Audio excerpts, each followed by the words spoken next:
Hello everyone, my name is Siti Aziza, student from class 334B07 with name 33230129. Today I will present my thesis proposal.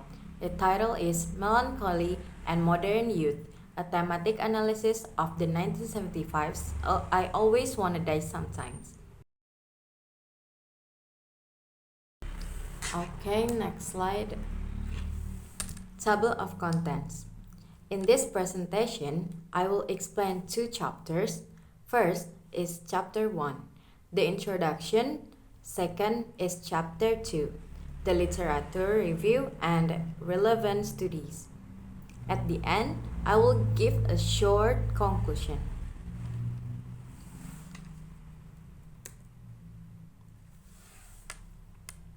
Background of the story. Today, many young people have problems with mental health, like depression and anxiety. Because of this, music become important. Sad music is interesting because it works in two ways. It can make people more sad, but it can also help them feel better. One example is the song I Always Wanna Die Sometimes by the 1975. This song shows how modern youth deal with feeling of sadness and melancholy. Next slide. Statement of this problem. This study has two main questions. First, why do young people like to listen to sad or melancholic music? Second, how can the lyrics of a sad song show both despair and also resilience? To answer these questions, I used thematic analysis to study the lyrics deeply. Next slide. Goal and function. The goal of this research is simple: to analyze the lyrics of this song I Always Wanna Die Sometimes. This study has three functions. First, theory. It connects music, youth, and psychology. Second, practice. It gives insight to how music helps young people cope with their feelings. Third, method. It shows that thematic analysis is a good way to study lyrics. Going to next slide is research method. This research uses a qualitative method, which means it focuses on words and meaning, not numbers. The data is the lyrics of the song. The analysis uses Brown and Clark's the thematic analysis, step by step. The focus is to find themes of despair, relations, and ambivalence in the lyrics.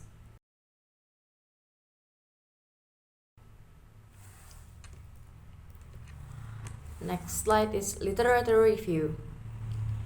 In chapter 2, I reviewed three main areas. First, studies about youth mental health, such as Racine and Wang. They show that depression and anxiety in young people are rising. Second, studies about sad music, such as Sack and Foskowski. They say that sad music can give catharsis, empathy, and even pleasure. Third, studies about the thematic analysis from Brown and Clark. They explain how this method can find meaning in text like song lyrics. Okay, going to next slide. Relevant studies. There are also many relevant studies.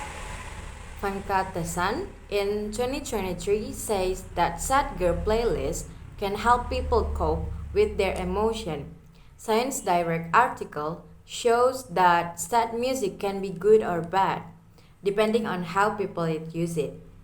A study in Frontiers in Human Neuroscience explains how music affects the brain and emotions. In Indonesia, Aulia and Rahmadani in 2025 studied Hindi's music and found that it helps Gen Z give meaning to life. Taipel in 2024 studied music and anxiety and also used thematic analysis. Going to next slide. Synthesis.